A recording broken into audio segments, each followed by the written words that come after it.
النبي صلى الله عليه وسلم من لم يتغن بالقرآن فليس منا أو كما قال صلی اللہ علیہ وسلم۔ روئے زمین آسام سے تعلق رکھنے والے برادران اسلام، اسٹیج پر جلوہ فروز علماء کرام، یہ پہلی مرتبہ نہیں، میں دوسری مرتبہ آسام میرا آنا ہوا۔ اس سے قبل مولانا پرویز صاحب، خاص طور پر حضرت مولانا بدر الدین اجمل صاحب دامت برکاتہم کی دعوت پر تقریباً 5-7 سال پہلے ہوجائی آنا ہوا، اور مسابقے کی نسبت پر دوسری مرتبہ یہ آسام کے مشرقی علاقے میں خاص طور پر اللہ رب العزت نے آنے کی توفیق مرحمت فرمائی۔ میں اپنی تقریر کرنے سے پہلے سوچ رہا تھا کہ قرآن کریم کی آیت کریمہ وَرَتِّلِ الْقُرْآنَ تَرْتِیلًا کو سمجھاؤں، مگر جب حضرت مولانا بدر الدین اجمل صاحب دامت برکاتہم نے دارالعلوم باسکنڈی اور اس کے بانی ببانی اور اس علاقے میں اس زمانے کی سب سے کامیاب تحریک دیوبند کے انتہائی جلیل القدر اور عظیم ہستی حضرت مولانا سید حسین احمد مدنی شیخ الاسلام نور اللہ مرقدہ کے آنے کا تذکرہ کیا، تو میں نے کہا کہ اس مناسبت سے یا ایھا الذین آمنوا اتقوا اللہ وکونوا مع الصادقین کو سمجھنے اور سمجھانے کی ضرورت ہے۔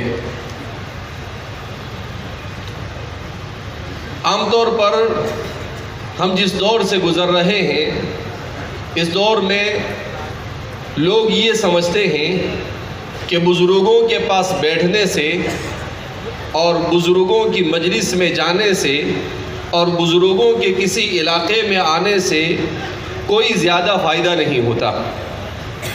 ابھی 2 دن پہلے ایک سفر کے دوران ایک صاحب نے سوال کیا کہ مولانا یہ بیعت سے کیا فائدہ ہوتا ہے اور یہ بزرگوں کے پاس بیٹھنے سے کیا فائدہ ہوتا ہے؟ تو اس سے وہ فوائد حاصل ہوتے ہیں جن فوائد کو انسان کبھی آسانی کے ساتھ سمجھ نہیں سکتا ہے۔ اکبر الہ آبادی نے بڑا جاندار شعر کہا اس سلسلے میں، نہ کتابوں سے نوازوں سے نظر سے پیدا، دین ہوتا ہے بزرگوں کی نظر سے پیدا۔ واقعتاً ہم بر صغیر ہندوستان کی تاریخ کا اگر جائزہ لیں تو جہاں جہاں اللہ رب العزت نے پچھلے 300 سالوں میں علماء اور بزرگان دین کو بھیجا، وہاں پر دین کی بہار اسی طرح سے نظر آتی ہے۔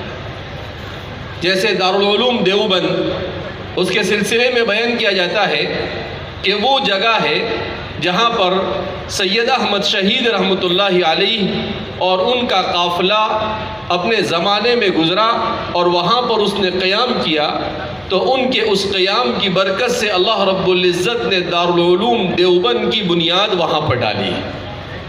جس تحریک نے اس پوری دنیا میں ایسے زمانے میں، جس زمانے میں عربوں نے بھی اسلام کی ایسی قدر نہیں کی جیسی کرنی چاہیے، جہاں سے اسلام کا نور پورے کائنات پوری دنیا میں پھیلا، اس جگہ پر بھی اسلام سے لوگ دور ہونے لگے۔ ایسے دور میں اللہ رب العزت نے اس سرزمین ہندوستان کو اپنے دین متین کی خدمت کے لیے قبول کیا۔ یہ اسلام کے کسی معجزے سے کم نہیں، اس لیے کہ کہاں ہندوستان اور کہاں عربستان، دونوں کے درمیان عظیم سمندر حائل ہے، مگر اللہ کے رسول صلی اللہ علیہ وسلم نے اپنے زمانے ہی میں اس کی بشارت دی تھی کہ مجھے سرزمین ہندوستان سے خوشبو محسوس ہو رہی ہے، جس کو علامہ اقبال نے بھی اپنے بہت سارے اشعار میں ذکر کیا ہے۔ حضرت شیخ الاسلام علامہ سید حسین احمد مدنی نور اللہ مرقدہ کے سلسلے میں بارہا یہ بات سنی ہے کہ حضرت رحمۃ اللہ علیہ جس بستی سے گزر جاتے تھے، اللہ رب العزت اس بستی میں دین کو آباد کر دیتے تھے۔ ہمارے گجرات کے علاقے میں بھی متعدد بار حضرت کا آنا ہوا۔ میں چند سالوں پہلے بروج ضلع میں گیا تو وہاں پر مجھے بتایا گیا کہ جن جن گاؤں میں حضرت کا قیام ہوا، ان گاؤں سے بدعات اور خرافات بالکل ختم ہو گئی۔ فرماتے ہیں کہ ایک گاؤں راستے میں ایسا آیا جو بدعات کا گھر تھا، تو حضرت نے لوگوں سے کہا تھا کہ جب یہاں پر پہنچے، حضرت بیل گاڑی میں سفر کرتے تھے، اس زمانے میں گاڑیاں نہیں تھی، تو کہا کہ جب وہاں پر پہنچے تو مجھے اٹھا دینا، مگر حضرت سوئے ہوئے تھے۔ لوگوں نے حضرت کو اٹھانے کو مناسب نہیں سمجھا اور وہاں سے گزر گئے، حضرت کا قیام نہیں ہوا۔ تو آج 50 سال کے بعد بھی وہاں سے بدعات کا خاتمہ نہیں ہو سکا۔ تو اس لیے ہمارے طلباء، علماء اور ہم لوگوں کو اس بات کو سمجھنے کی ضرورت ہے کہ انسان کی زندگی میں اگر سب سے زیادہ مؤثر کوئی چیز ہو سکتی ہے تو وہ ہے صالحین کی صحبت، نیک لوگوں کی صحبت۔ نیک لوگوں کی صحبت کی اس اسلام کے نظام کو آج کا مسلمان آہستہ آہستہ فراموش کر رہا ہے۔ اللہ کے رسول صلی اللہ علیہ وسلم جس دین کو لے کر آئے، اس دین کو دنیا کے چپے چپے تک پہنچانے کا کام کس نے کیا؟ حضرات صحابہ کرام رضوان اللہ تعالی علیہ مجمعین نے۔ حضرات صحابہ کو صحابی کہا گیا، اس کا مطلب ہی ہے رسول اللہ صلی اللہ علیہ وسلم کی صحبت بابرکت سے فیضیاب ہونے والا۔ اسی لیے کہتے ہیں کہ جو اللہ کے رسول صلی اللہ علیہ وسلم کی مجلس میں ایک بار حاضر ہو جاتا تھا، وہ ولایت کے سب سے اونچے مقام پر فائز ہو جاتا تھا۔ یعنی رسول اللہ صلی اللہ علیہ وسلم کے دور کے بعد سے لے کر قیامت تک جتنے بھی اولیاء، قطب اور ابدال جو بھی پیدا ہوں گے، ان تمام کے نزدیک امت مسلمہ کہتی ہے کہ ان میں سے کوئی بھی حضرات صحابہ کے مقام تک نہیں پہنچ سکتا، اس صحابی کے مقام تک بھی جس نے ایمان کے ساتھ رسول اللہ صلی اللہ علیہ وسلم کو زندگی میں ایک بار دیکھا ہو یا آپ کی مجلس میں بیٹھا ہو۔ یہ اسی کو کہا جاتا ہے کہ دین پیدا ہوتا ہے بزرگوں کی نظر سے۔ لہذا فتنوں کے اس دور میں قرآن کریم کی اس آیت کریمہ کو سب سے زیادہ عملی جامہ پہنانے کی ضرورت ہے کہ ہم صالحین کی صحبت اختیار کریں۔ حضرت مولانا احمد علی صاحب باسکنڈی نور اللہ مرقدہ کے سلسلے میں ویسے بچپن سے ہم سنا کرتے تھے، اس لیے کہ حضرت مولانا بدر الدین صاحب کا والد صاحب کے ساتھ دوستانہ تعلق ہونے کی وجہ سے آپ تشریف لاتے تھے تو حضرت کا تذکرہ کیا کرتے تھے۔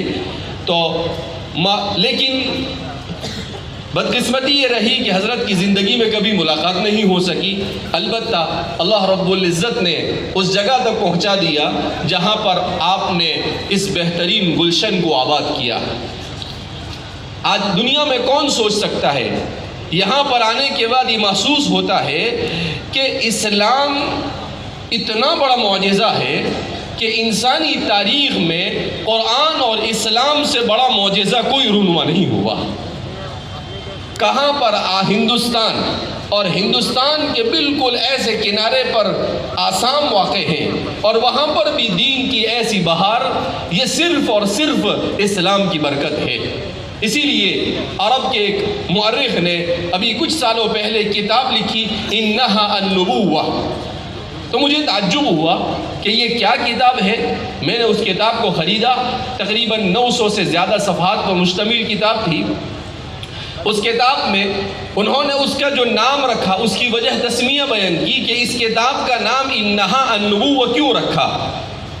تو اس نے کہا، مصنف نے لکھا، مؤلف نے، کہ انہا النبوہ اس کا نام اس لیے رکھا کہ رسول اللہ صلی اللہ علیہ وسلم جب فتح مکہ کے لیے تشریف لائے اور آپ صلی اللہ علیہ وسلم کے ساتھ 10 سے 12 ہزار صحابہ کا لشکر تھا، تو ابو سفیان نے دیکھا کہ اتنے عظیم لشکر کے ساتھ، پورے جاہ و جلال کے ساتھ رسول اللہ صلی اللہ علیہ وسلم مکہ مکرمہ کے قریب پہنچ چکے ہیں. تو اس نے عباس سے کہا کہ اے عباس، آپ کے بھتیجے کی بڑی شان ہے. ان لابن عمک شأن، کہ آپ کے بھتیجے کی بہت بڑی شان ہے. دیکھو آپ کے بھتیجے کو اللہ نے کہاں سے کہاں پہنچایا. مگر قربان جائیے سیدنا حضرت عباس رضی اللہ تعالیٰ عنہ پر انہوں نے بڑا تاریخی جملہ اس موقع پر کہا. آپ نے کہا یہ میرے بھتیجے کی شان نہیں، انہا النبوہ، یہ نبوت کی برکتیں ہیں کہ اللہ رب العزت نے میرے بھتیجے کو نبوت سے سرفراز کیا. کیوں کہ حضرت عباس سمجھ رہے تھے کہ ابو سفیان چونکہ ابھی وہ مکمل طور پر اسلام کو نہیں سمجھ سکے ہیں، لہذا اس بنا پر ابو سفیان ابھی بھی اپنے قریشی تفوق کو برقرار رکھنا چاہتے ہیں. اس لیے وہ کہہ رہے ہیں ان لابن عمک شأن. وہ آپ نے فوراً اس کا انکار کیا، کہا یہ عصبیت نہیں چلے گی، انہا النبوہ، انہا النبوہ، یہ نبوت کی شان ہے، اس کے علاوہ اور کچھ بھی نہیں.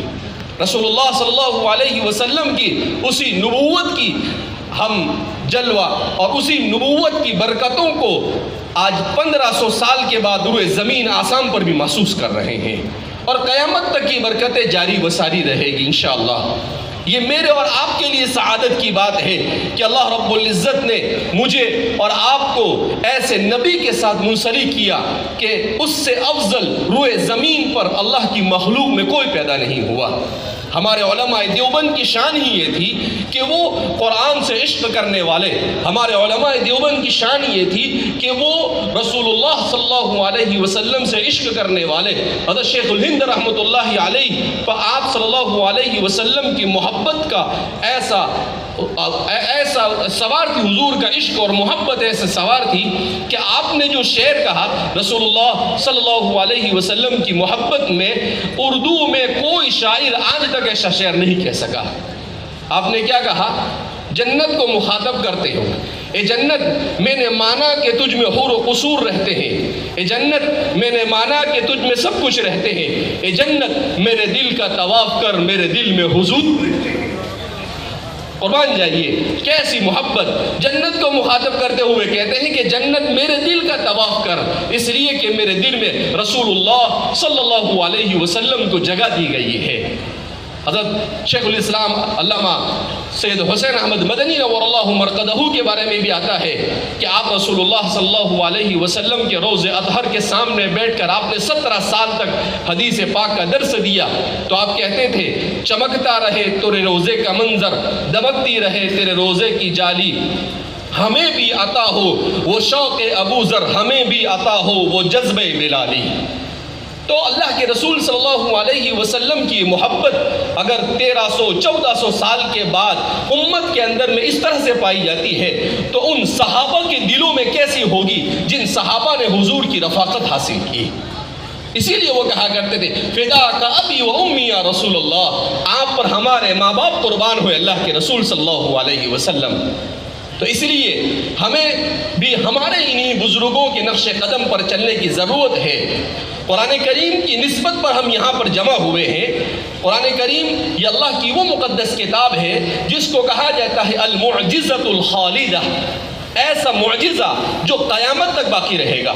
قرآن کریم نے صاف چیلنج کیا پوری دنیا کے انسانوں کو، فَأْتُوا بِسُورَةٍ مِّن مِّثْلِهِ، کہ تم اپنے اس کی مثل کوئی ایک صورت لے کر آ جاؤ. قرآن کہتا ہے وَادْعُوا شُهَدَاءَكُم مِّن دُونِ اللَّهِ إِن كُنتُمْ صَادِقِينَ، اور تم جتنے ہو سکتے ہیں اپنی مدد کرنے والے دنیا دنیا بھر کے شاعروں کو جمع کر دو، دنیا بھر کے خطیبوں کو جمع کر دو، دنیا بھر کے جتنے بھی ذہین اور فطین لوگ ہو سکتے ہیں ان سب کو جمع کرو، اور سب مل کر انا اعطینا والعصر اور قل هو اللہ جیسی ایک چھوٹی سی سورت بنا کر بتاؤ۔ 1400 سال سے زیادہ کا عرصہ ہوا، آج تک قرآن کے اس چیلنج کو کوئی قبول نہیں کر سکا، اسی لیے کہ یہ کتاب مقدس ہے۔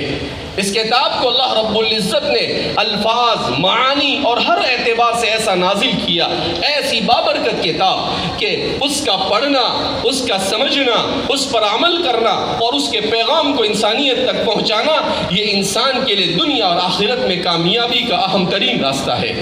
اسی لیے ہمارے والد صاحب اللہ رب العزت ان کو شفاء کاملہ عاجلہ مستمرہ دائمہ کلیہ نصیب فرمائے، آپ نے آج سے تقریباً 30 سال پہلے ہندوستان میں جب آپ ایک مسابقے سے واپس لوٹے، مکہ مکرمہ میں آپ نے ایک مسابقے میں شرکت کی، واپس آئے تو آپ نے کہا کہ امت کو قرآن کے ساتھ جوڑنے کی ضرورت ہے، اور اس کے لیے مسابقہ سب سے اچھا پلیٹ فارم ہے۔ اور آپ نے ہمارے ماموں حضرت مولانا عبد الرحیم صاحب فلاحی نور اللہ مرقدہ ان کو یہ ذمہ داری سونپی، انہوں نے 27 سال تک ملک کے چپے چپے میں گھوم کر قرآن کریم کی تصحیح اور اس کی تفسیر کے لیے بڑی محنتیں کی، اللہ ان کو اس کا بہترین اجر عطا فرمائے۔ ابھی ہمارے اس سفر کے دوران یہ ہمارا 7واں مسابقہ ہے، تقریباً 12 ریاستوں کے 7 مسابقے ہوئے اور ابھی دوسرے تقریباً 6 مسابقے باقی ہیں، تو آدھے مسابقے ہوئے اور آدھے باقی ہیں۔ ہم ہندوستان میں جہاں بھی مسابقے کے لیے پہنچے وہاں کے لوگوں نے اس بات کو تسلیم کیا کہ آج سے 25-30 سال پہلے ہمارے علاقے میں قرآن کریم کو مجہول پڑھا جاتا تھا، قرآن کو صحت کے ساتھ، تجوید کے ساتھ پڑھنے کا کوئی عام رواج نہیں تھا۔ فرماتے ہیں کہ انہی مسابقات کی برکت سے اللہ رب العزت نے آج ایسی فضا قائم کی کہ یہاں پر بچے قرآن کریم کی تلاوت کرتے ہیں اور گویا اس حدیث پر عمل کرتے ہیں، اقرأوا القرآن بلحون العرب، کہ قرآن کریم کو عربی لب و لہجے میں پڑھو۔ کہا ائمہ حرم کی نقل اتارنے والے پیدا ہوئے، قرآن کو بہترین تجوید کے ساتھ مکمل طور پر اس کی رعایت کر کر پڑھنے والے حضرت مولانا مفتی ابوالکلام صاحب بھوپال میں، انہوں نے عجیب قصہ سنایا۔ وہ کہتے ہیں کہ ہم لوگ چھوٹے تھے تو آج سے 40 45 50 سال پہلے ہم کو پڑھایا جاتا تھا الف بے تے سے۔ اب ہم نے پہلی مرتبہ عقل گوا کی شاخ ہے سیندھوا، وہاں پر سنا کہ یہ غلط ہے، الف با تا ثا اس طرح سے پڑھنا چاہیے، اس لیے کہ یہ تو مجہول ہے۔ تو ہمارے یہاں پر ایک استاد کو بلایا، انہوں نے پڑھانا شروع کیا، تو ہمارے بھوپال کے جو سب سے پرانے حافظ تھے، جن کے ہاتھوں پر بہت سارے لوگ حافظ ہوئے تھے، ان کو پتہ چلا کہ الف با تا ثا پڑھایا جا رہا ہے، تو وہ اپنے پورے قافلے کو لے کر وہاں پر پہنچ گئے اور کہا کہ یہ غلط ہے۔ اور اس کے بعد مفتی ابوالکلام صاحب کہتے ہیں کہ مجھے بلایا اور کہا کہ بھئی یہاں جھگڑا ہو رہا ہے، الف با تا یا الف بے تے کیا صحیح ہے؟ تو انہوں نے کہا کہ الف با تا صحیح ہے۔ کہا کہ تم نے بھی میرے پاس پڑھا تو کیا میں نے تم کو غلط پڑھا ہے؟ کہا ہاں آپ نے مجھے غلط پڑھایا، اس لیے کہ غلط ہے۔ قرآن کریم تو کہیں پر بھی مجہول نہیں ہے، پورے قرآن میں صرف ایک جگہ پر بسم اللہ مجرہا و مرساہا ہے، اس کے علاوہ کہیں پر قرآن کریم میں مجہول نہیں ہے۔ لہذا اس بنا پر اس کے بعد وہ فرماتے ہیں کہ ہمارے یہاں بھی فضا قائم ہوئی اور الحمدللہ مسابقات کی برکت سے لوگوں نے قرآن کریم کو تجوید کے ساتھ پڑھنا شروع کیا۔